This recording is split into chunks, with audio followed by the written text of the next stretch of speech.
Bonjour, ici Mathieu de Ludovox.fr, bienvenue dans ce Ludo Chrono. Aujourd'hui, je vais vous parler de la cabane aux potions.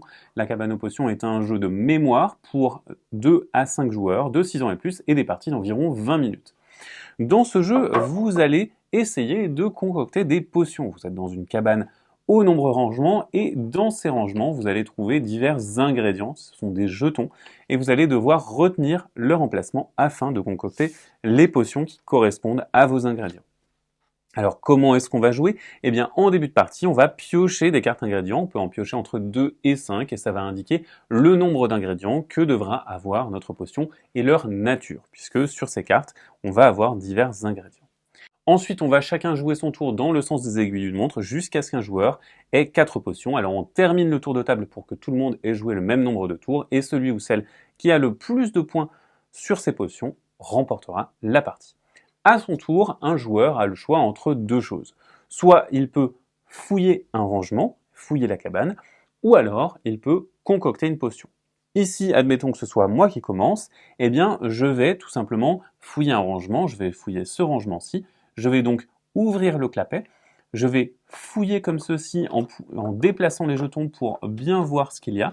Attention, je ne peux pas interdire aux autres joueurs de consulter ce que je vois, et je dois déplacer seulement avec un doigt les différents composants. Une fois que j'ai terminé ma fouille, je replace le couvercle du rangement, mon tour est terminé, on passe au joueur suivant. Le joueur suivant va faire la même action, il va ouvrir ce rangement-ci et faire cette action également. Et donc ici, il va, comme ceci, regarder. Une fois qu'il a terminé, on replace le rangement et ce joueur-ci pense qu'il a assez d'informations pour concocter une potion. Il va donc se saisir de la baguette magique, révéler ses ingrédients et va indiquer où il pense que se trouvent les différents ingrédients. Par exemple, il pense que l'œuf de dragon jaune se trouve ici. On va donc placer cette carte à côté.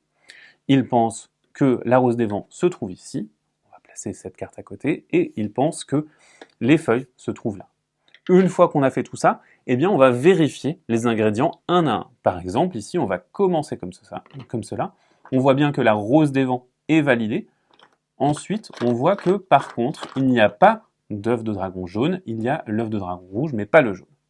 Dans ce cas-là, dès qu'il y a un ingrédient qui ne marche pas, eh bien, la potion rate, on défausse ses cartes et le joueur va choisir entre 2 et 5 cartes qu'il va repiocher. Il pense qu'il n'a pas vraiment bien retenu les informations, il va choisir de piocher 3 cartes, et ensuite, c'est au tour du joueur suivant. C'est à nouveau à mon tour, et donc ici, je vais choisir de concocter une potion. Je révèle mes cartes, je pense que l'œuf de dragon vert se situe dans ce compartiment, et je pense que le sac de poudre se situe dans ce compartiment-ci.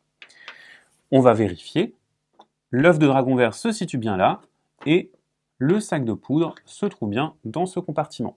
Les cartes sont également défaussées, mais attention, j'ai réussi à concocter une potion avec 2 ingrédients, je prends donc un jeton 2. Si j'avais fait une potion avec plus d'ingrédients, je récupérerais des jetons valant plus de points. Ensuite, comme le joueur précédent, eh bien, je vais repiocher entre 2 et 5 cartes.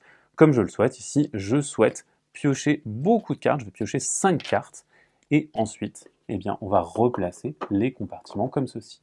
La partie va continuer de tour en tour jusqu'à ce qu'un joueur ait rempli son sac à dos de potions.